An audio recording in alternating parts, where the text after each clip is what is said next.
அனைவருக்கும் இனிய மாலை வணக்கம்.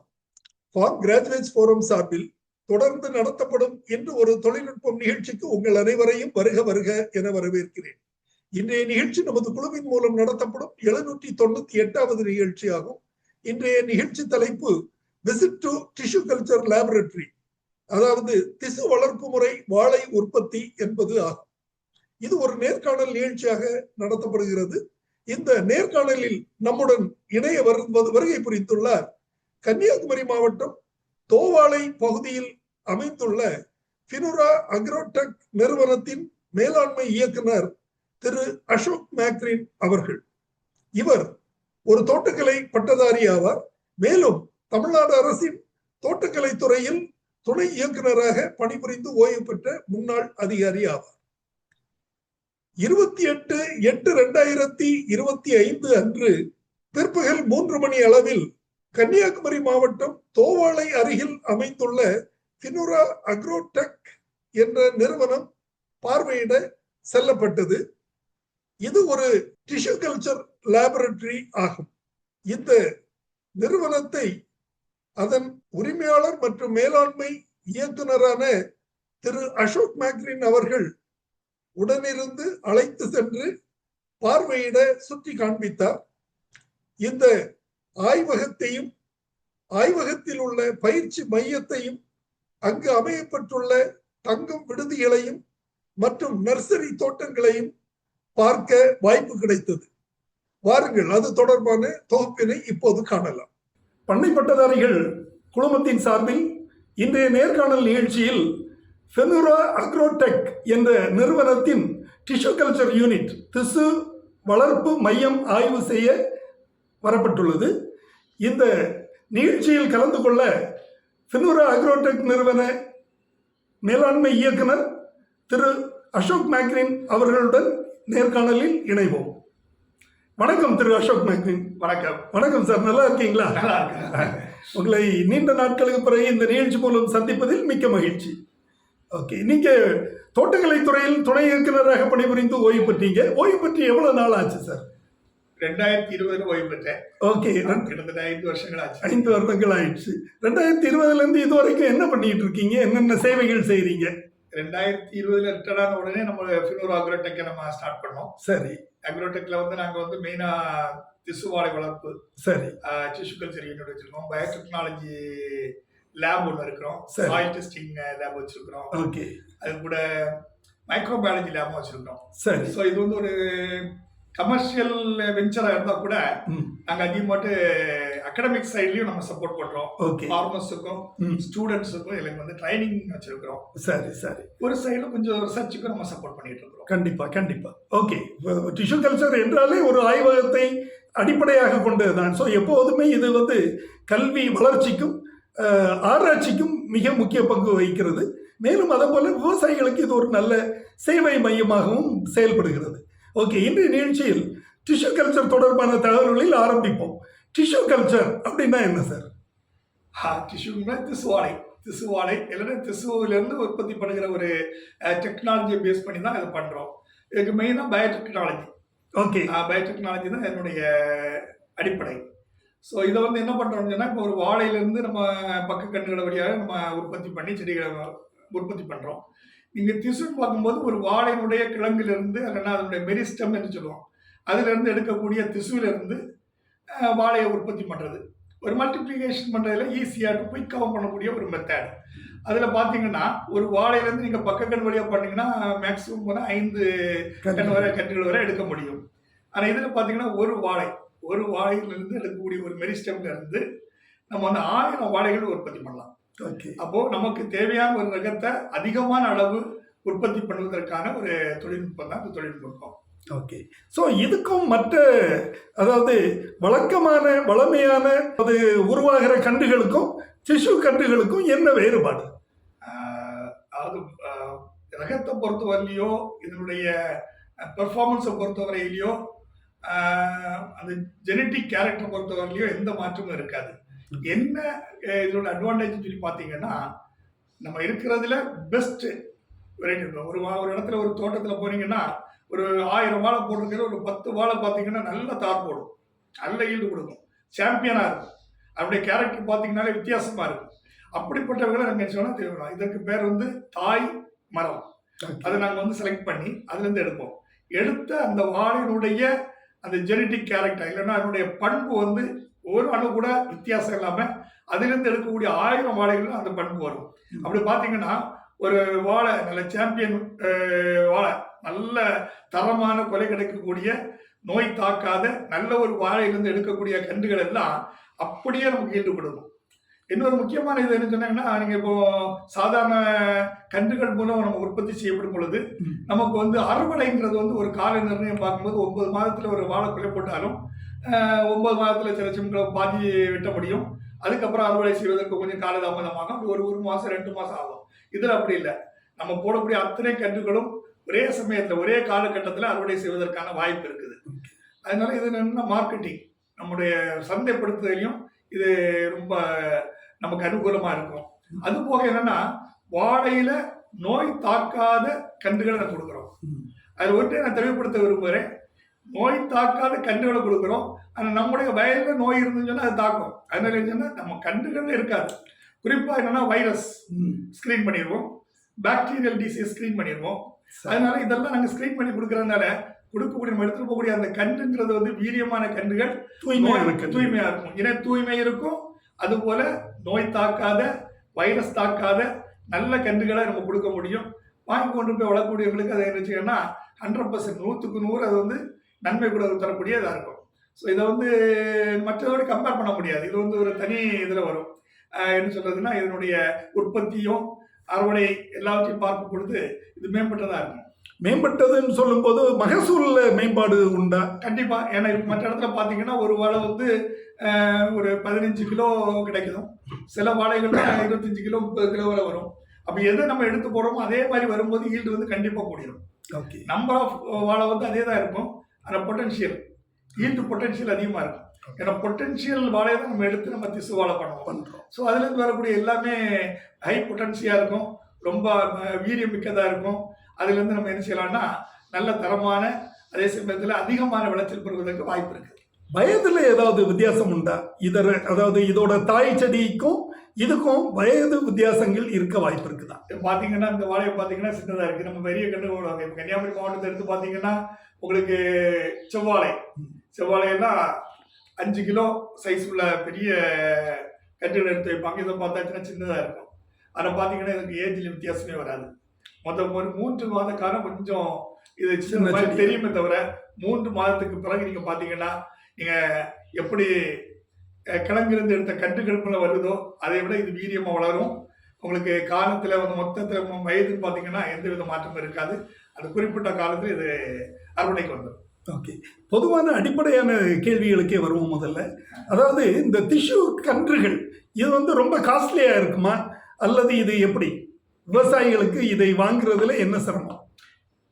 சொல்ல போனா இது வந்து நமக்கு விலை வந்து அதிகமாக தான் இருக்கும். அந்த விலை எப்போ குறையும் சொன்னா அதிக உற்பத்தி பண்ணும்போது விலை குறைஞ்சிடும். இப்போ நாங்கள் ஒரு ரகத்தை நாங்கள் வந்து திசு வாழையில பண்றோம்னு சொன்னா குறைந்தபட்சம் 1 லட்சம் கன்றுகள் விற்பனை செய்யக்கூடிய அளவு இருந்தால் தான் அந்த திசு வாழையில அந்த வெரைட்டி எடுப்போம். இல்லைன்னு சொன்னா அந்த ரகத்தை எடுத்தோம்னா குறைந்த அளவுக்கு பண்ணா அது வந்து என்னுடைய உற்பத்தி செலவுங்கிறது அதிகமாகும். எக்கனாமிக்கா இருக்காது. முன்னாடி நீங்க பாத்தீங்கன்னா இது வந்து ஒரு இப்போ 15 ரூபாய்க்கு நாங்க ஜீனங்கிற ரகம் கொடுக்குறோம்னு சொன்னா அன்னைக்கு கன்றுகள் 5 ரூபாய்க்கு கிடைக்கும். அப்ப இது வந்து 10 ரூபாய் அதிக மாதிரி தெரியும். பலன் இருந்தா கூட முத இனிஷியல் காஸ்ட் பார்க்கும்போது அதிகமா இருக்கிறதுனால மக்கள் வாங்குறது கஷ்டப்படுவாங்க. இப்போ வந்து இருக்கக்கூடிய லேபர் சார்ஜ் கூலி எல்லாம் பார்க்கும்போது சாதா கன்றுகளே 10 ரூபா 12 ரூபாய் இது.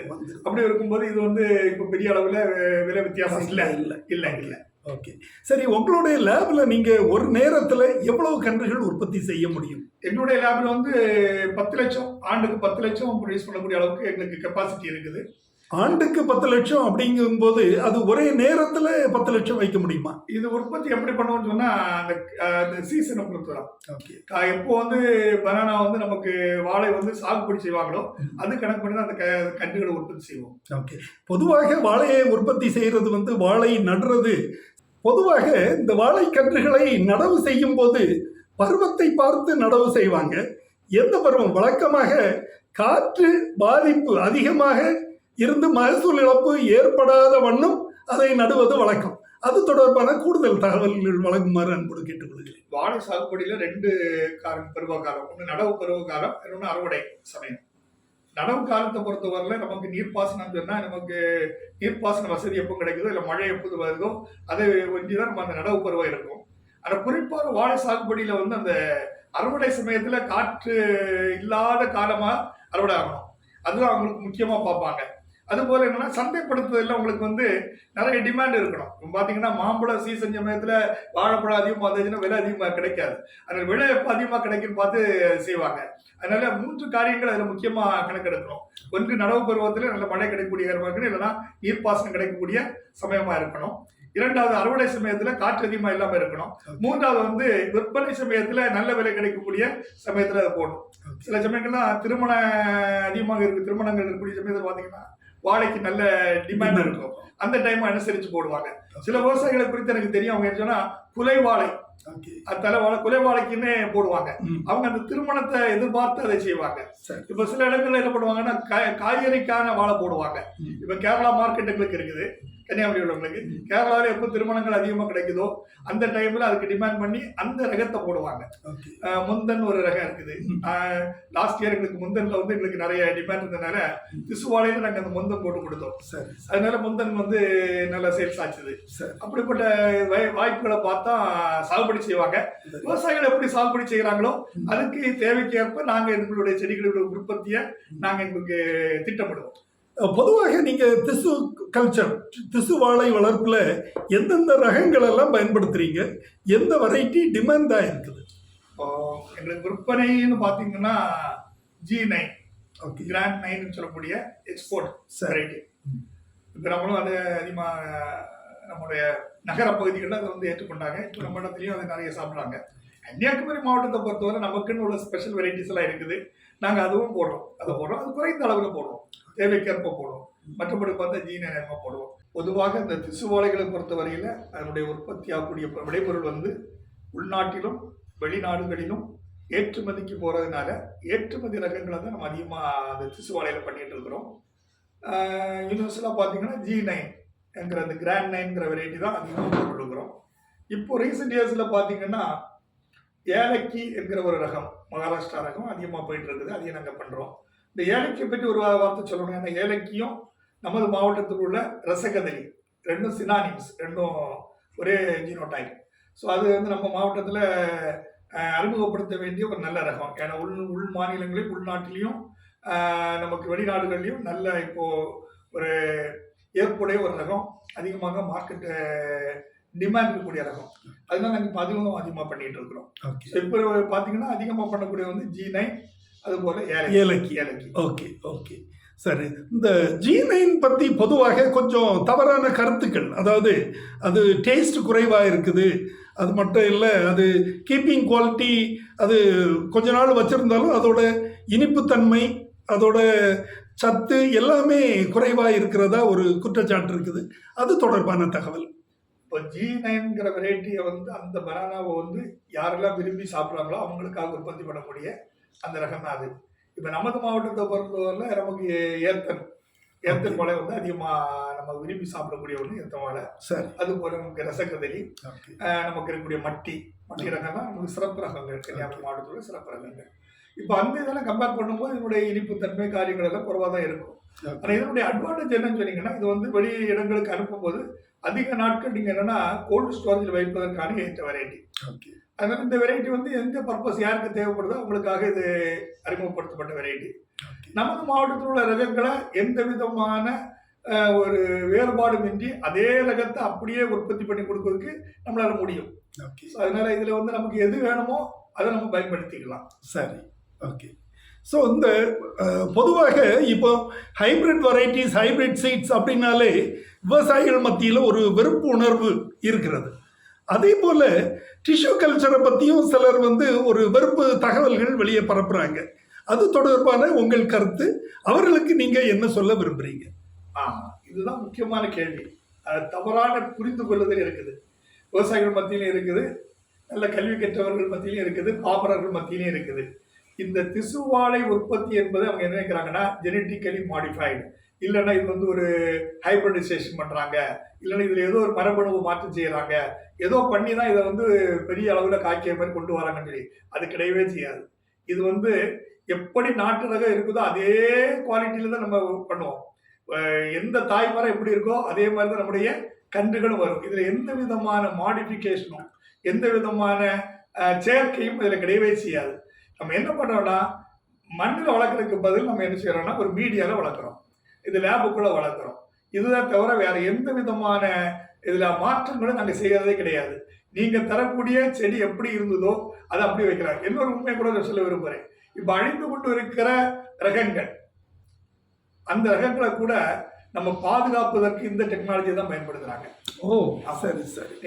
நீங்க பாத்தீங்கன்னா என்டேஞ்சர்ட் வெரைட்டிஸ் இன்னைக்கு வந்து இந்த வெரைட்டி இல்லாம இருக்குன்னா இது ரெண்டு வகையில பாதுகாப்பாங்க. ஒன்று வந்து நம்முடைய ஜெனட்டிக் கார்டன் சொல்லுவாங்க, அதுல வைப்பாங்க, தோட்டங்கள்ல வச்சு பராமரிப்பாங்க. இன்னொன்னு நினைச்சுவாங்கன்னா லேபுக்குள்ள எங்க மீடியால வச்சு திசுவாலையில அதை வச்சிருப்பாங்க.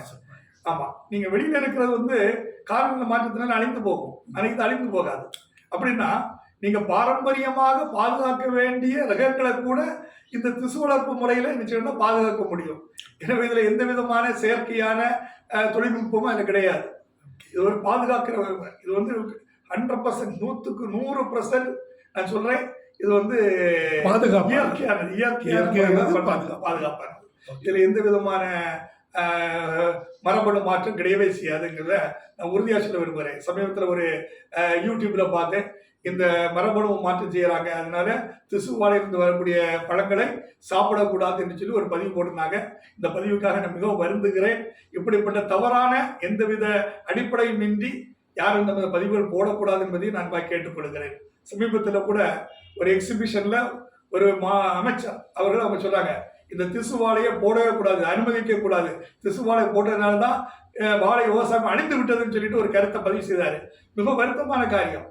இப்போ திசு வளர்ப்பு முறையில தான் இனிமேல் வரக்கூடிய உற்பத்தி திறனையும் நம்ம தரமான விளைபொருட்களை விளைவிக்க முடியும் என்கிற முக்கியத்துவத்தை அறிந்துதான் தேசிய தோட்டக்கலை இயக்க திட்டத்தின் கீழே திசு வளர்ப்பு மையம் வைப்பதற்கான மானியம் வழங்கிட்டு இருக்காங்க. சொல்ல போனா நம்முடைய லேபுக்கும் கூட 20 லட்சம் ரூபாய் அரசு மானியம் பெற்று தான் நாங்கள் இந்த லேபை எஸ்டாப்ளிஷ் பண்ணியிருக்கிறோம். ஸோ இது வந்து அதனுடைய அடிப்படை தன்மைகள் காரியங்கள் எல்லாம் ஆராய்ந்த பின்பு தான், அரசு தீவிரமாக ஆராய்ந்த பின்பு தான் இந்த தொழில்நுட்பத்தை எடுத்து முன்னெடுக்கிறாங்க. அப்படி இருக்கும் பொழுது இப்படிப்பட்ட தவறான ஒரு பதிவை கொடுக்கறது வந்து விவசாயிகள் மத்தியிலும் மக்கள் மத்தியிலும் ஒரு பின்னடைவை ஏற்படுத்தும். இது வந்து நாட்டிற்கு நல்லதில்லை. எனவே நான் அன்பாக கேட்டுக்கொள்கிறேன், இந்த பதிவின் மூலம் இப்படிப்பட்ட தவறான கருத்துக்களை பதிவு செய்ய வேண்டாம் என்று சொல்லி அன்பாக கேட்டுக்கொள்கிறேன். இது வருங்கால விவசாயத்தை பாதிக்கக்கூடிய கருத்தாக நான் கருதுகிறேன். ஒரு தொழில்நுட்ப வல்லுநர் என்ற முறையிலும், தோட்டக்கலை துறையில் 36 ஆண்டுகளுக்கு மேலாக பணிபுரிந்தவன் என்ற முறையிலும், விவசாயிகள் மத்தியிலே எனக்கு இருக்கிற பேரன்பின் காரணமாகவும் இந்த கருத்தை நான் மிக தெளிவாக பதிவு செய்கிறேன். இப்படிப்பட்ட காரியங்களை கவனமாக நம்முடைய கருத்துக்களை பதிவு செய்ய வேண்டும் என்று சொல்லி மறுபடியும் வலியுறுத்திக் கொள்கிறேன். ஓகே, நீங்க இந்த உங்களுடைய இன்ஸ்டிடியூஷனுக்கு வருவோம். இந்த ஆராய்ச்சி நிறுவனத்தை நீங்க நிறுவி எத்தனை ஆண்டுகள் ஆகின்றன? நான் 2020 நான் ஓய்வு பெற்ற பின்பு 2022, 23 இந்த மானியம் பெற்று இதை நாங்கள் ஆரம்பித்தோம். ஆனால் அதற்கு முன்பதாக என்னுடைய மகன் வந்து பயோடெக்னாலஜி படிச்சிருந்ததுனால அவன் தன்னுடைய மேல் படிப்புக்கு போவதற்கு முன்னாடி இதை வந்து சிறிய அளவில் ஆராய்ச்சிக்காக அதை ஆரம்பித்தான். அது ஆராய்ச்சிக்காக இருந்தது. அதற்கு பின்பதாக மகன் வந்து அவன் அமெரிக்கா தேசத்தில் போய் அவனுடைய மேல் படிப்புக்காக சென்ற பொழுது அது அப்படியே இடையில நின்றது. அதற்கு பின்பு நான் வந்து கமர்ஷியலா ப்ரொடக்ஷன் பண்ணதுக்கு அரசு மானியம் பெற்று இந்த மையத்தை நான் வைத்திருக்கிறேன். அன்றிலிருந்து இன்று வரை கிட்டத்தட்ட ஒரு 3 வருட காலமாட்டு நாங்கள் இந்த திசு வாழை வளர்ப்பை நடத்திட்டு இருக்கிறோம். ஓகே, நீங்க இந்த டிஷ்யூ கல்ச்சர் என்னென்ன கிராப்ல எல்லாம் பண்றீங்க? இப்போ மெயினா வந்து நாங்க வாழையில தான் பண்ணிட்டு இருக்கோம். வாழையில பண்றீங்க. இது தவிர என்ன பயிர்கள்ல இது திசு வளர்ப்பு செய்யறதுக்கு வாய்ப்பு இருக்குது? ஆர்கிட்ஸ், ஆர்கிட்ஸ், ஆம்பூரியம், இதெல்லாம் வந்து நமக்கு அதிக அளவுல உற்பத்தி தேவைப்படுது, அதுக்கு தான் பண்ண முடியும். சொல்ல போனா எல்லா பயிர்களையும் நம்ம வந்து இதுல பண்ண முடியும். அதுக்கான புரோட்டோகால் நம்ம ரெடி பண்ணிட்டு நம்ம அதை பண்ணலாம். ஆனா தேவை அடிப்படையில தான் செய்ய முடியும். ஆனா குறைந்தபட்சம் 1 லட்சம் செடியாவது நமக்கு தேவை இருந்தாதான் லாபகரமா செய்ய முடியும். அதுபோல பெரனியல் கிராப்ஸ் ஓகே. அதெல்லாம் வந்து அதிகமா செய்யறது வந்து நமக்கு லாபகரமா இருக்காது. ஏன் எதனால அது லாபகரமா அதனுடைய இருக்காது? தேவைக்கு குறைவா இருக்கும். அதோட வளர்ச்சி வந்து பாத்தீங்கன்னா இது கொஞ்சம் ஸ்லோவா இருக்கும். ஓகே. ஸோ இதை விட விதை மூலம் பரவுறது வளர்க்கறது ஈஸியா இருக்கும் இல்லையா? ஆமா, அது வேற ப்ராபகேஷன் மெத்தடெல்லாம் இருக்கிறதுனால. ஓகே, சரி சரி. ஸோ எக்கனாமிக்கலி வயபிளா இருக்கிற பயிர்களுக்கெல்லாம் நாம செய்யலாம். இப்ப நீங்க சொன்னீங்கன்னா அழகு செடிகள் எல்லாம் நிறைய பண்றாங்க. ஓகே. அக்லோனிமா நிறைய பண்றாங்க. சரி. இன்டோர் பிளான்ட்ஸ் நிறைய பண்றாங்க. சரி. இதெல்லாம் நமக்கு இது வந்து நர்சரியில பண்ணக்கூடியதுல இந்த மாதிரி உள்ளதெல்லாம் நாங்க நிறைய பண்றாங்க. சரி. நாங்க அதிகமாக நாங்க வாழை மட்டும் தான் பண்றோம். வாழைக்காக வருகிற திட்டம்னால அந்த திட்டத்தின் அடிப்படையில் வாழை நாங்கள் உற்பத்தி பண்ணிட்டு இருக்கிறோம். ஆனா குறைந்த அளவில் நாங்க என்ன செய்யறோம்னா இந்த ஸ்டூடெண்ட்ஸ் ட்ரைனிங் வருவாங்க. ஓகே. அதற்காக குறைந்தபட்சமான சில காரியங்கள் ஆராய்ச்சி நிலைமையில செய்யறது. அதுல மூலிகை பயிர் கூட செய்யறோம். Oh, very good very good. Okay. உங்களுடைய நிறுவனத்துல இப்போ நீங்க என்னென்ன பணிகள் எல்லாம் டிஷ்யூ கல்ச்சர் தொடர்பாக என்னென்ன சேவைகள் எல்லாம் செய்றீங்க? நான் ஏற்கனவே சொன்ன மாதிரி வாழை உற்பத்தி பண்ணி நம்ம செடிகளா கொடுக்குறோம். சரி. இது போக விவசாய கல்லூரிகள் அங்கே இந்த கன்னியாகுமரி மாவட்டத்தில் 5 கல்லூரிகளோடு புரிந்துணர்வு ஒப்பந்தம் போட்டிருக்கிறோம். சரி. அங்கே இருக்கிற ஸ்டூடெண்ட்ஸுக்கு நாங்கள் வந்து இந்த தொழில்நுட்பத்தை கற்றுக் கொடுக்குறோம். ஓகே. அது என்ன பண்ணுறோம்னா அங்கே அவங்களுடைய கல்லூரியிலையும் நாங்கள் போய் கிளாஸ் எடுக்கிறோம். இங்கே ப்ராக்டிக்கல் எங்களுடைய லேபில் நாங்கள் அதை அவங்களுக்கு அதற்கான ஏற்பாடுகளும் வசதிகளும் செய்து வச்சிருக்கிறோம். Very good. இது போக இன்டர்ன்ஷிப் வரக்கூடிய ஸ்டூடெண்ட்ஸு நாங்கள் இப்போ அங்கே இன்டர்ன்ஷிப்னா பிஎஸ்சி ஏஜிக்கா அல்லது வேற அக்ரிகல்ச்சரை படிக்கிற ஸ்டூடெண்ட்ஸு, அப்புறம் பயோடெக்னாலஜி, மைக்ரோபயாலஜி, பாட்னி ஸ்டூடெண்ட்ஸ் வராங்க. நாங்கள் ஏற்கனவே சொன்ன மாதிரி இங்கே 5 கல்லூரிகளோடு நாங்கள் எம்ஓஇ போட்டிருக்கிறோம். சரி. அதுபோக மற்ற கல்லூரிகள் வராங்க. நம்முடைய வேளாண்மை கல்லூரிகள் பரவல தமிழ்நாட்டில் இருக்கக்கூடிய எல்லா கல்லூரியிலேருந்தும் இன்டர்ன்ஷிப்புக்கு அனுப்புகிறாங்க. சரி. இங்கே வந்து கிட்டத்தட்ட ஒரு 20 பேருக்கு இங்கே ஸ்டே பண்ணக்கூடிய ஃபெசிலிட்டி வச்சிருக்கிறோம். ஓகே. அதுக்கு மேலே ஒரு 30 பேர் மொத்தம் ஒரு பேட்சில் வந்து 50 பேருக்கு ட்ரைனிங் கொடுக்கக்கூடிய ஃபெசிலிட்டி வச்சிருக்கிறோம். சரி. ஃபெசிலிட்டி மட்டும் இல்லை, நாங்கள் நல்ல ஒரு ரிசோர்ஸ் பர்சன்ஸும் வச்சிருக்கிறோம். ஓகே. ஸோ நல்ல ஒரு குவாலிட்டி இன்டர்ன்ஷிப் கொடுக்குறோங்கிறது எங்களுக்கு கிடைச்சிருக்க ஃபீட்பேக். ஸோ அதில் நாங்கள் சந்தோஷப்படுறோம். மகிழ்ச்சி மகிழ்ச்சி. ஓகே, ரொம்ப சந்தோஷம். தென் இந்த டெக்னாலஜி, அதாவது டிஷ்யூ கல்ச்சர் டெக்னாலஜி தொடர்பான தகவல்கள் கொஞ்சம் ப்ரிசைஸ்டாக சொல்லுங்களேன். ஆமாம், இது ஒரு பெரிய சப்ஜெக்ட் இருந்தாலும் நான் அடிப்படையாக சில காரியங்களை சொல்ல விரும்புகிறேன். முத திசுவாழை இல்லைன்னா நாங்கள் திசுவாழையை பற்றி தான் என்ன சொல்கிறேன் பண்ணோம்னா அதுக்கு வந்து மதர் பிளான்ட், எக்ஸ்பிளான்ட்னு சொல்லுவோம். அதை தேர்வு செய்கிறது தான் முத காரியம். ஓகே. இப்போ நாங்கள்லாம் அதை ரொம்ப விரும்பி செய்வோம். எப்படி செய்வோம்னா மார்க்கெட்டில் போய் எதுனால தரமான முறை யார் கொண்டு வரோம் பார்த்து, அந்த விவசாயி யாருன்னு பார்த்து அவருக்கு வயலுக்கு போய் அங்கே பார்த்து அதில் இருக்கிற நோய் தாக்காத நல்ல கொலை போட்டிருக்கிற தரமான வாழையை பார்த்து அதை என்ன பண்ணுவோம்னா லேபிள் பண்ணிட்டு வருவோம். சரி. அது கொலை போட்ட பிறகு அதனுடைய பக்க கன்றுகளை எடுத்துட்டு இங்கே வந்து அந்த பக்க கன்றுகளில் வந்து ஏற்கனவே நோய் தாக்காதான் எடுத்துட்டு வருவோம். இருந்தாலும் அதில் வேற ஏதாவது தொற்றுகள் இருக்குமோன்னு சொல்லிட்டு அது தொற்று நீக்கம் செய்வோம். அதான் அடுத்த ப்ரொசீஜர். ஒரு மதர் பிளான்ட் எடுத்துட்டு வந்துட்டு சொன்னா ஒரு எக்ஸ்பிளான்ட் வந்தாச்சுன்னா தொற்று நீக்கம் செய்யணும். அதுல குறிப்பாட்டு என்னன்னா ஃபங்கஸ், அது மாதிரி பாக்டீரியா, வைரஸ், இந்த 3ஐயும் நாங்கள் என்ன பண்ணுவோம்னா அந்த தொற்று நீக்கம் செய்துட்டு அதற்கு பிறகுதான் அந்த டிஷ்யூ எடுப்போம்.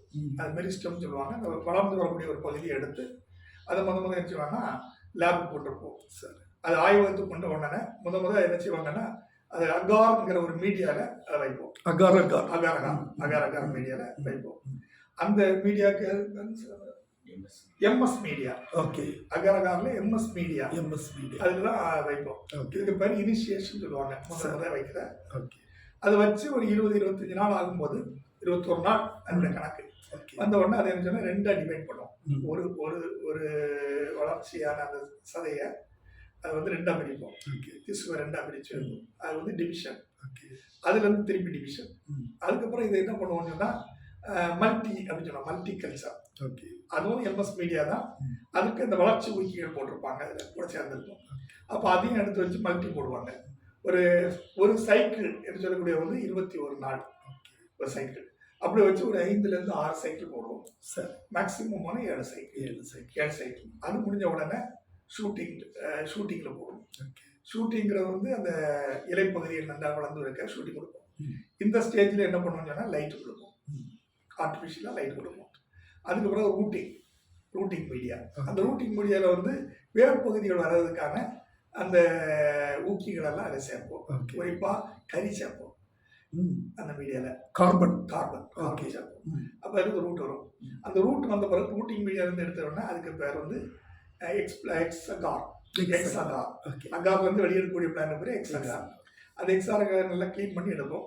இந்த எக்ஸகார் பிளான்டையும் நாங்கள் விலை கொடுப்போம். விலை கொடுப்போம், சரி கொடுப்போம். இந்த எக்ஸகார் பிளான் எடுத்துட்டு வந்து இதுவரை இது பிரைமரி வந்து வெளியே எடுத்த உடனே நாங்கள் பிரைமரி கார்டனிங் சொல்லுவாங்க. முதற்கட்டமாட்டு அதை வெளியில கொண்டு வந்து நம்முடைய தட்பவெப்ப நிலைக்கு அதை பக்குவப்படுத்துவதற்காக வைப்பாங்க. அதுக்கு நிழல் விலை கூண்டு வேணும், கிரீன் ஹவுஸ் வேணும். என்னன்னா அதில் என்ன பண்ணுவோம்னா முதல் அதை ப்ரோட்ரே, அதில் வந்து தென்னை நாற்கழிவு அதை வச்சு அதில் முதல் பிளான்டிங் பண்ணுவோம். அதுக்கு பிறகு அதுலேருந்து ஒரு 1.5 மாதம் கழித்த பிறகு 45 நாளுக்கு பிறகு அதை எடுத்து 2வது ஒரு ஸ்டேஜ் கொண்டு போவோம். அதுக்கு பேர் செகண்டரி காலனி. ஓகே. அது என்ன, இந்த நீங்கள் டிரான்ஸ்பிளான்ட் பண்ணுவீங்களா அல்லது ப்ரோட்ரேயோடையே ஷிஃப்ட் பண்ணுவீங்களா? இல்லை, ப்ரோட்ரேயோடையும் விலை கொடுப்போம். ஓகே. ப்ரோட்ரேயோடையும் ஃபார்மர்ஸ் கொடுப்போம். அப்படியே டிரான்ஸ்போர்ட் பண்ணலாம். சரி. ஒரு கேரி பேக்கில் ஒரு 3 பிளான்ட் கூட எடுத்து தனியாக எடுத்துட்டு போகிறோம். ஆனால் அவங்க கொண்டுட்டு போய் உடனே அதை நட முடியாது. அதுக்கப்புறம் அவங்க அதை வந்து பாலித்தீன் பேக்கில் போட்டு கொஞ்சம் வளர்த்து தான் பண்ணணும். அதுக்கப்புறம் ஒரு மாசமாவது வளர்க்கணும். ஓகே. நாங்கள் அதை என்ன சொன்னால் இந்த மாதிரி பாலி பிளான்ட்ல போட்டோம்னா இது செகண்டரி கார்டனிங்கான பிளான்ட். ஓகே. இதெல்லாம் ready to plant, ready to sale. Okay. Okay. இதுதான் ஸ்டேஜ். இது இந்த ப்ரொசீஜர் எவ்வளவு நாள் ஆகுது? 7 சைக்கிள் ஆகுது இல்லையா உங்களுக்கு? 7 சைக்கிள்னா ஏறக்குறைய 6 மாசம் ஆயிடுமா? இல்ல, மொத்தத்துல நீங்க பாத்தீங்கன்னா கிட்டத்தட்ட 10 மாதம் ஆகும். 10 மாசம் ஆயிடும். ஒரு நாங்க இன்ஸ்டியூஷன் பண்ணதுல இருந்து செடி வெளியே வந்து விற்பனைக்கு வரைக்கும் 10 மாசம் வந்துடும். ஓகே. 1 இயர் ப்ராஜெக்ட் தான். ஓகே. 1 year project. சரி சரி சரி. ஓகே. இது நீங்க இந்த இன்ஸ்டிடியூஷன் ஆரம்பிச்சு 2.5-3 ஆண்டுகள் ஆயிருக்கு. இந்த 3 ஆண்டுகள்ல எவ்வளவு உங்களால உற்பத்தி செய்ய முடிஞ்சிருக்கு அப்படின்னு சொல்ல முடியுமா? நான் ஏற்கனவே பதிவு செய்த மாதிரி இங்க வந்து 10 லட்சம் செடிகள் உற்பத்தி பண்ணக்கூடிய அளவு கெப்பாசிட்டி வச்சிருக்கிறோம். பட் நாங்க வந்து வச்சுக்கிறது வந்து 3 லட்சத்துல இருந்து 5 லட்சம் வரை பண்றீங்க. Very good, very good. சரி சரி. ஓகே. இது பக்கத்துல உள்ள விவசாயிகள் தான் வாங்கிட்டு போறாங்களா அல்லது வெளியூர்களுக்கு அனுப்புறீங்களா? மார்க்கெட்டிங் எப்படி? தான் நல்ல கேள்வி. பக்கத்துல இருக்கு யாருமே தெரியல. நமது மாவட்டத்தில் இதனுடைய தேவைகள் கம்மியா இருக்குது.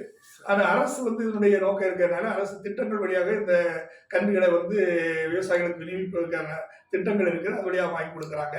சரி. எங்களுக்கு கூடுதல் நாங்க என்ன பண்றோம்னா கிள்ளிக்குளம் அக்ரிகல்ச்சர் காலேஜில் அங்க வாழைக்கு ஒரு ஆராய்ச்சி நிலையம் இருக்குது. அவங்க வழியாட்டு அவங்க ஃபார்மர்ஸ்க்கு தேவைப்படுறவங்களுக்கு எங்கிட்ட இருந்து வாங்கி கொடுக்குறாங்க. இல்லைன்னா நேரடியாக அந்த ஃபார்மர்ஸுக்கு அனுப்பி எடுக்கிறாங்க. அது தூத்துக்குடி மாவட்டத்துல, திருநெல்வேலி மாவட்டத்துல வாங்குறாங்க, தென்காசியில் வாங்குறாங்க. இது போக அதிகமாக நீங்க பாத்தீங்கன்னா தென் மாவட்டத்துல பார்த்தா தேனி தான்.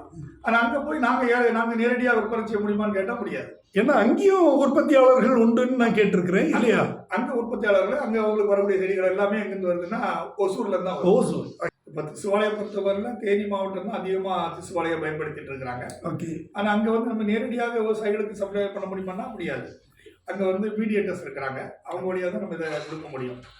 எங்களுடைய லேபை பொறுத்தவரையில நாங்க வந்து அதிகபட்சமா எல்லாமே என்ன பண்ணோம்னா எக்ஸகார் எடுத்து நாங்க அதை அந்த அடுத்த யூனிட் வழியா கொடுத்து அப்படிதான் பண்றோம். சரி. ஒரு 20% தான் நாங்க வந்து பாலிபேக் பிளான்ஸ்ல கொடுக்குறோம். 80% வந்து எக்ஸகார்லயே போயிடும். இல்லைன்னா செகண்ட் ஆர்டனிங் பிளான்ஸா போகும். ப்ரோட்ரைல வரக்கூடிய பிளான் அப்படி கொடுத்துருவோம். ஸோ இதை வந்து நம்ம ஏஜென்சி வழியாக தான் கொடுக்க முடியும். இல்லைன்னா வேற ஒரு பெரிய நிறுவனம் வழியாக தான் கொடுக்க முடியுது. அதான் உண்மை. மற்றபடி நமக்கு வந்து விவசாயிகள் நேரடியாக வரக்கூடியவங்களுக்கு நாங்கள் நேரடியாக கொடுக்குறோம். ஆமாம், அது அவங்களுக்கு தேவையான அடிப்படையில் அவங்களுக்கு என்ன எப்படி வரமோ அப்படி கொடுத்துட்டு இருக்கிறோம். ஸோ இந்த தொழிலை பொறுத்தவரையில் நான் இப்போ இவ்வளோ நாளையில் நான் கற்றுக்கொண்ட காரியம் என்னன்னு சொன்னால் இதற்கு ஒரு நல்ல ஒரு விழிப்புணர்வு வேணும். அது அரசாங்கத்திலேருந்து இப்போ சரியான ஒரு விழிப்புணர்வு நடத்தப்பட வேண்டியது அவசியம். நம்ம நான் சொல்கிறேன், கன்னியாகுமரி மாவட்டத்திலையும் சரி, திருநெல்வேலியும் சரி, தூத்துக்குடியிலையும் சரி இது பெருவாரியாக பயன்படுத்துகிறாங்களான்னு கேட்டால் கம்மியாக தான் பண்ணுறாங்க. ஆனால் தேனியில் வந்து நமக்கு அதிகமாக நம்ம அங்கே மாதிரி தேனி மாவட்டத்தில் அதிகமாக பண்ணுறாங்க. மற்றபடி கர்நாடகா, மகாராஷ்டிரா அங்கே வந்து பார்த்தீங்கன்னா அதிகமான தேவை இருக்குது. சார் இப்போ தமிழகத்தில் உற்பத்தி பண்ணக்கூடிய திசுவாலைகள்லாம் எங்கே போய் சேருதுன்னா அங்கே தான் போய் சேருது. கர்நாடகா தான் போகுது. ஓகே. அப்போ நம்ம அங்கேருந்து அனுப்பக்கூடிய பெண்கள்லேருந்து வரக்கூடிய கன்றுகளையும் வாங்கி அங்கே தான் கொடுக்குறாங்க. சரி. நாங்கள் எங்களுடைய யூனிட் வந்து ரொம்ப பெருசுன்னு சொல்ல முடியாது. நாங்கள் ஒரு சிறிய அளவில் பண்ணிட்டு இருக்கிறோம். ஸோ நாங்கள் வந்து டைரெக்டாக போகிறத விட இந்த மாதிரி கொடுக்குறது எங்களுக்கு வந்து பல வகையில் அது வசதியாக இருக்கிறதுனால அந்த வழியில் கொடுக்குறோம். கன்றுகள் அங்கே தான் போகுது. அந்த சீசன் டைமில் வந்து பார்த்தீங்கன்னா கொள்முதல் அதிகமாக இருக்கும். அவங்க அங்கே அனுப்பிடுவாங்க. அதில் தான் அப்படி தான் நடக்குது. இதை ஒரு தொழிலாக நல்ல லாபகரமாக இருக்குது அப்படின்னு நீங்க சொல்ல முடியுமா? இதுல லாபகரம் சொன்னா அந்த சீசன்ல வந்து நமக்கு பிரைஸ் ம், எல்லா விவசாய விளைபொருட்களையும் போய் இப்ப டிமாண்ட் அதிகமா இருந்துன்னு சொன்னா ம், நமக்கு பிரைஸ் நல்ல பிரைஸ் கிடைக்கும். அப்போ இது லாபம். ம். டிமாண்ட் இல்ல, ஏதோ ஒரு சூழ்நிலையில சாகுபடி குறைஞ்சிருக்குது, அந்த டைம்ல திசுவாழை இல்லைன்னு சொன்னா நமக்கு வந்து பெரிய அளவில் லாபம் இதில் எதிர்பார்க்க முடியாது. முடியாது. ஸோ இதுல இந்த தொழில்ல உள்ள, அதாவது வர்த்தக ரீதியான சிரமங்கள் தவிர வேற என்ன சிரமங்கள் இருக்கு? இதுல என்ன இடர்பாடுகள் இருக்குது? நல்ல கேள்வி. இதை வந்து ரொம்ப பெரிய இடர்பாடுங்கிறது வந்து இன்ஃபெக்ஷன். ம், சரி. ஏதோ ஒரு வகையில் சின்ன மிஸ்டேக் நடந்தாலும் இதில் வந்து அந்த தொழில்நுட்பத்தை பற்றி கேட்டதில் என்னதுன்னா சானிடேஷன் எஸ். ரொம்ப ரொம்ப அதிகமாக நம்ம பார்க்கணும். அது யாராவது ஒரு ஆள் தவறு பண்ணாலும் அது வந்து மொத்தம் நம்முடைய உற்பத்தியை ரொம்ப அதிக அளவில் பாதிக்கும். எனவே எல்லா வகையிலும் கண்காணிப்பும் அதனுடைய சானிடேஷன் ரொம்ப முக்கியமாக பார்க்கணும். இன்ஃபெக்ஷன் வந்துச்சுன்னா டோட்டல் நமக்கு வந்து லாஸ் வரும். அதுதான் ரொம்ப அதிகமான இடர்பாடு. அதுக்கு அடுத்த இடர்பாடுன்னு சொன்னா மார்க்கெட்டிங்ல உள்ள இடர்பாடு தான். 2 இடர்பாடுகள் இருக்குது. என்னுடைய வருங்காலம் எப்படி இருக்குன்னு கேட்டீங்கன்னு சொன்னா விழிப்புணர்வு அதிகமாக போகுது. இப்போ பார்த்தீங்கன்னா எவ்வளோ அதிகமாக இருக்குது. அண்டு மாநிலங்கள்ல எல்லாம் அதிக அளவில் இப்போ திசுவாலையை தான் ஏற்றுக்கிட்டு இருக்கிறாங்க. தமிழகத்திலையும் அப்படிப்பட்ட நிலை சீக்கிரத்தில் வரும்னு சொல்லி நான் எதிர்பார்க்குறேன். இப்படிப்பட்ட தவறான எண்ணங்கள், தவறான பதிவுகள்லாம் கொஞ்ச நாளையில போயிடும். அதுக்கப்புறம் வெற்றி வரும். அதனால நாங்கள் வந்து அதில் முழு நம்பிக்கையோடு தான் இருக்கிறோம். இந்தியாவில் அதாவது tissue culture, banana or any other crop maximum போறது எந்த ஸ்டேட்ல போகுது? மகாராஷ்டிரா வருமா அல்லது மகாராஷ்டிரா தான் அதிகம். ஓகே, கர்நாடகா அண்ட் மகாராஷ்டிரா அங்கே நல்லா இருக்குது இல்லையா? அது அங்கே லீடிங் கிராப் எது? பனானா தானா? இல்லை, இது வந்து என்னன்னா இது ஒரு ஆனுவல் கிராப். ஓகே, ஆனுவல் கிராப்ல தான் உங்களுக்கு வந்து எவ்ரி இயர் டிமாண்ட் இருக்கும். சரி. இப்போ நீங்கள் ஒரு மாமரம் நட்டுட்டீங்கன்னா அது பெரனியல் கிராப். பெரனியல். அதுக்கப்புறம் அந்த டிமாண்ட் வரணும், ஏரியா எக்ஸ்பென்ஷன் அதிகமாக வரும். இது அப்படி இல்லை. இது ஒவ்வொரு வருஷமும் உங்களுக்கு டிமாண்ட் இருந்துட்டு இருக்கக்கூடிய ஒரு கிராப். இப்படிப்பட்ட நம்ம வந்து என்ன செய்ய முடியும்னா திசு கல்ச்சரை வந்து நம்ம பண்ண முடியும். திசு வாழை வளம். ஓகே, ரொம்ப சந்தோஷம். உங்களோட கூட இவ்வளோ நேரம் இருந்து இந்த டிஷ்யூ கல்ச்சர் தொடர்பான தகவல்களை சேகரித்தமைக்கு, உங்களுக்கு உங்களுடைய கருத்துக்களை தெரிவித்தமைக்கு பண்ணை பட்டதாரிகள் குழுமத்தின் சார்பில் எனது நன்றியினை தெரிவித்துக் கொள்கிறேன். மேலும் என்னுடன் துணையாக வந்து இந்த நிகழ்ச்சிக்கு உதவிகரமாக இருந்த திரு என் பாலகிருஷ்ணன், தோட்டக்கலை இணை இயக்குனர் அவர்களுக்கும் எனது நெஞ்சார்ந்த நன்றியினை தெரிவித்துக் கொள்கிறேன். இப்போது தங்கள் லேபை போய் பார்க்கலாமா? கண்டிப்பா. நேர்காணல் நிகழ்ச்சி நிறைவு பெற்ற பிறகு டிஷ்யூ கல்ச்சர் லேபரட்டரி பார்வையிட செல்லப்பட்டது. அந்த நிறுவனத்தின் உரிமையாளர் மற்றும் மேலாண்மை இயக்குனர் திரு அசோக் மேக்ரின் அவர்கள் லேபரட்டரியை பார்வையிட அழைத்து சென்றார். அந்த ஆய்வகத்தின் மூத்த விஞ்ஞானி டாக்டர் பிரகாஷ், பயோடெக்னாலஜிஸ்ட், அவர்களும் எங்களுடன் வந்தார்.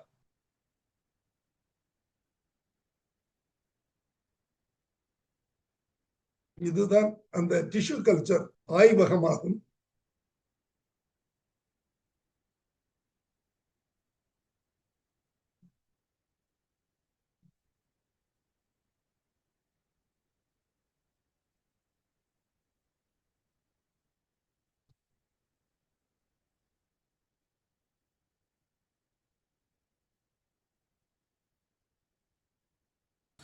வாழையில கிடைக்க சார் வணக்கம். இப்போ இந்த மொத்தம் லேபு கண்ட்ரோலர் வந்து டாக்டர் பிரகாஷ். ஓகே, அவங்க பயோடெக்னாலஜி பிஹெச்டி. சரி, அவங்க தான் அங்கே சீனியர் சயின்டிஸ்டாக இருக்கிறாங்க. So production as well as academic side எல்லாமே சார் கைடிங். ஓகே, ஸோ நான் வந்து இதனுடைய நிர்வாக இயக்குனராக இருந்தால் கூட முழுக்க அந்த பயோடெக்னாலஜி டிவிஷன் அவங்க பார்க்குறாங்க.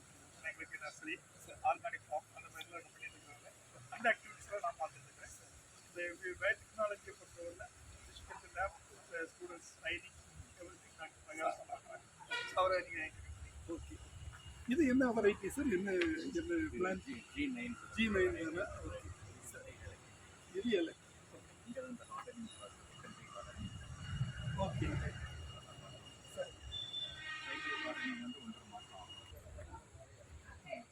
ஸோ லேப்ல லேபில் மொத்தம் 4 ஸ்டேஜ் அங்கே லேபுக்குள்ளாடி நடக்கும். சரி. சார் சொன்ன மாதிரி இனிஷியேஷன் முதல்ல பண்ணுவோம், Okay. அப்புறம் மல்டிப்ளிகேஷன், அப்புறம் ஷூட்டிங், அப்புறம் ரூட்டிங். Okay. அந்த ரூட்டிங் ஆன பிறகு அந்த பிளான்ஸை நம்ம வெளியே எடுக்கிறோம், பாட்டிலேருந்து வெளியே எடுக்கிறோம். அதில் இருக்கக்கூடிய அகாரெல்லாம் வாஷ் பண்ணி அந்த பிளான்ட்டை தான் நம்ம எக்ஸகார் பிளான்ட்னு சொல்கிறோம். சரி. அந்த பிளான்ட்டை எடுத்து தான் நம்ம இங்கே கார்டனிங் இங்கே கொண்டு வரோம். சரி. அதில் 1.5 மாதம் ப்ரைமரி கார்டனிங் நம்ம பண்ணுவோம். Okay. ஒரு டனலுக்குள்ளாடி வச்சு ப்ரோ ட்ரேயில் அந்த பிளான்ட்ஸை கோகோ பீட்டில் வச்சு நம்ம 1.5 மாதம் அதை கார்டன் பண்ண பிறகு செகண்டரி கார்டனிங்கில் நம்ம நீங்கள் பார்க்கக்கூடியதெல்லாம் செகண்டரி கார்டனிங் இருக்கக்கூடிய பிளான்ட்ஸ். இதை வந்து பாலி பேக்கில் நம்ம ட்ரான்ஸ்ஃபர் பண்ணி இதை 1.5 மாதம் வளர்க்குறோம். அதுக்கப்புறம் 5 to 7 லீஃப் வந்த பிறகு அதை சரி. இந்த இது நம்ம எக்ஸகார் பிளான்ஸுக்கும் மற்ற பிளான்ஸுக்கும் என்ன டிஃபரன்ஸ்? எக்ஸகார் பிளான்ட்ஸ்னு சொல்கிறத நம்ம இருந்து அகார்லேயே வந்து வளர்க்குறோம். ஸ்டேஜ் 1 ஸ்டேஜ் 2 இல்லையா? அது மண்ணே பார்த்துருக்காரு. மண்ணு பார்த்துருக்காங்க. டெலிகேட் இங்கே வந்த பிறகு தான் அது மண்ணே பார்க்குறோம். பெர்ஃபார்மன்ஸ் வைஸ் அதுக்கும் மற்ற பிளான்ஸுக்கும் என்ன டிஃபரன்ஸ்? ஃபார்மர்ஸை பொறுத்தவரை ஹார்டன் பிளான்லாம் செகண்டரி கார்டனிங் வேண்டதான். அது லேப்ல ஏசியில் இருக்கிறனால ரொம்ப சென்சிட்டிவாக இருக்கும். சரி. டைரெக்டாக கூட நட்டோன்னா கார்டனிங் 3 மாதம் பண்ண போகிறாங்க. எக்ஸகார் வந்து இந்த மாதிரி ப்ரொடெக்டட் ஏரியாவில் மட்டும்தான் பண்ணி 2 காலேஜ் பண்ண பிறகு அங்கே ஃபீல்டு பண்ணுறோம். அந்த ஃபெசிலிட்டி இருக்கக்கூடியதால அதை வாங்குவாங்க. சரி. க்ளோஸ் பண்ணிக்கலாம் பால்கி. பல்கி அந்த இதை பற்றி ஸ்பீக்கர் பற்றி என்ன பண்ணுறோம்?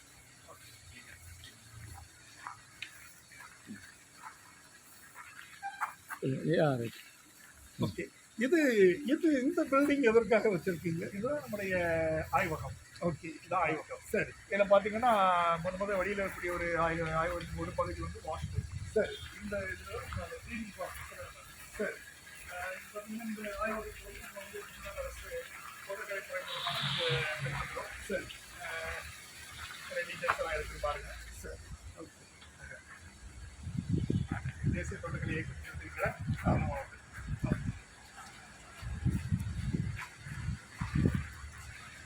இது வந்து ஸ்டெர்லைசேஷன் ரூம் சொல்லுவோம். ஸ்டெர்லைசேஷன் ரூம் இங்கே வேணால் அந்த எடுத்துருக்கு.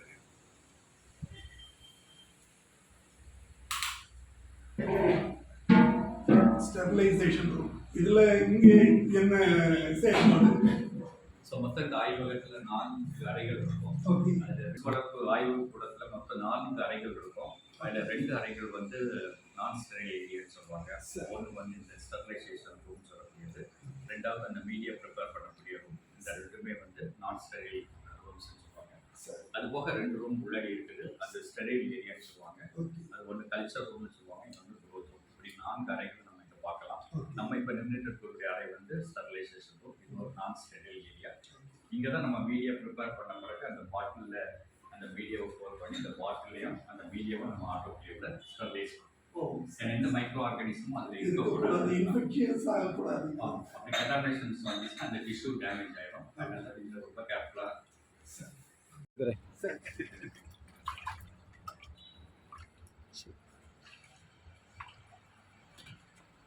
போட்டுருக்கோம். இப்போ தான் நம்ம மாறி பண்ணிங்க. சட்டை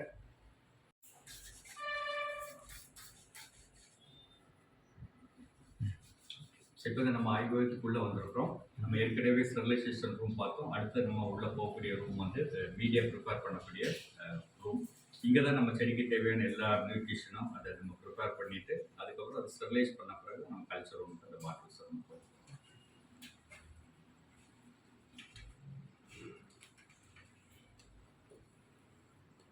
ஸோ இங்கே தான் நம்ம மீடியா ப்ரிப்பேர் பண்ணுறோம். மீடியா வந்து நார்மலாக நம்ம பண்ணக்கூடிய மீடியா எம்எஸ் மீடியா தான்.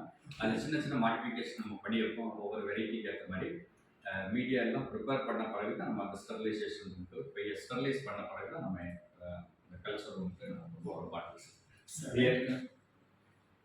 இதில் மெயினாக பிஹெச் மீட்டர், வெயில் பேலன்ஸ், மேக்னெட்டிக் ஸ்டிரர், இந்த 3 எக்யூப்மெண்ட் இங்கே இருக்கும். இது மேக்னெட்டிக் ஸ்டிரர் இல்லையா? மேக்னெட்டிக் ஸ்டிரர் மீடியாவை மிக்ஸ் பண்ணுறதுக்கு நம்ம பயன்படுத்தாது.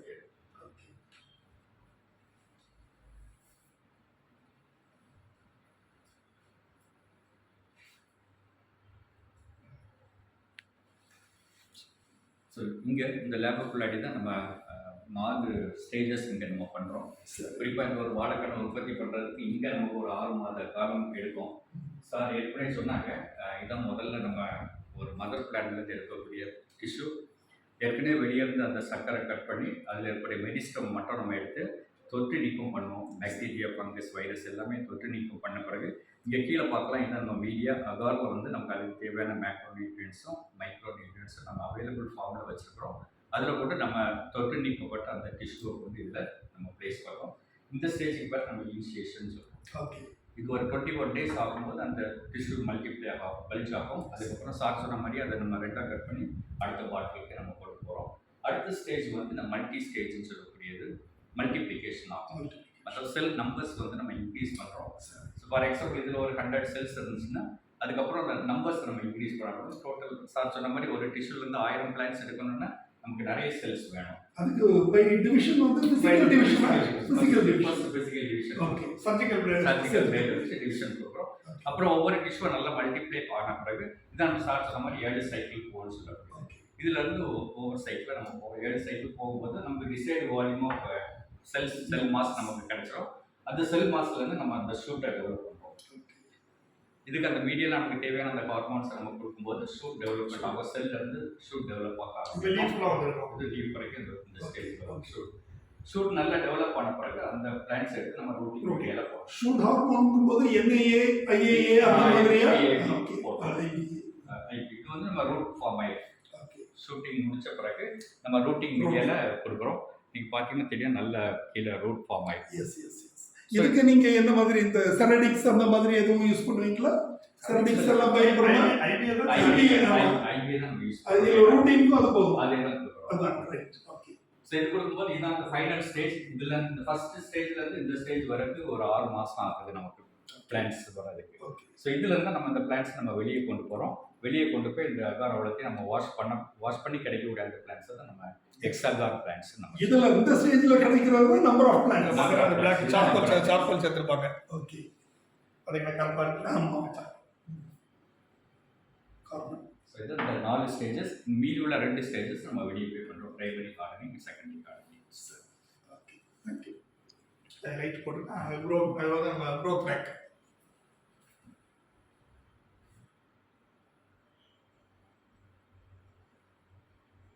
Okay, sir. Thank you. Thank you very much. Thank you. Thank you.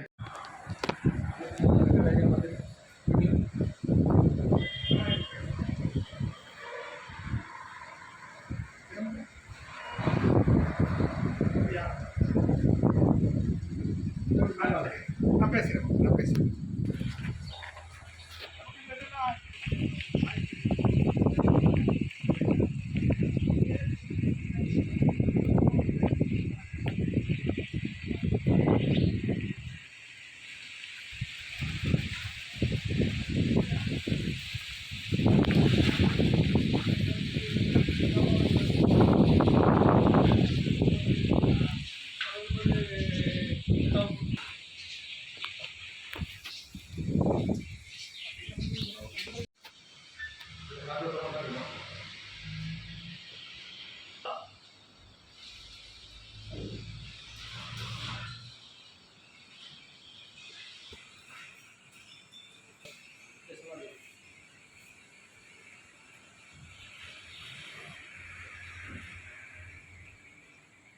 இதுவரை visit to tissue culture laboratory, அதாவது திசு வளர்ப்பு முறை வாழை உற்பத்தி என்ற தலைப்பிலான தகவல்கள் வழங்கப்பட்டன. இந்த நிகழ்ச்சி ஒரு நேர்காணல் நிகழ்ச்சியாக நடத்தப்பட்டது. இந்த நிகழ்ச்சிக்காக 28/8/2025 அன்று பிற்பகல் 3 மணி அளவில் கன்னியாகுமரி மாவட்டம் தோவளை அருகில் அமைந்துள்ள ஃபினுரா அக்ரோடெக் என்ற நிறுவனம் பார்வையிடப்பட்டது. நிறுவனத்தை சுற்றி காண்பித்து அனைத்து உதவிகளையும் செய்த திரு அசோக் மேக்ரின் மேலாண்மை இயக்குனர் அவர்களுக்கு எனது நெஞ்சார்ந்த நன்றியினை தெரிவித்துக் கொள்கிறேன். மேலும் இந்த நிகழ்ச்சியின் போது உடனிருந்து எனக்கு உதவி புரிந்த தோட்டக்கலை துறையில் முன்னாள் இணை இயக்குனரான திரு என் பாலகிருஷ்ணன் அவர்களுக்கும் எனது நெஞ்சார்ந்த நன்றியினை தெரிவித்துக் கொள்கிறேன். இன்றைய நிகழ்ச்சியத்துடன் நிறைவு பெறுகிறது. இன்னொரு நிகழ்ச்சியில் நாளை மறுதினம் சந்திக்கலாம். நன்றி, வணக்கம்.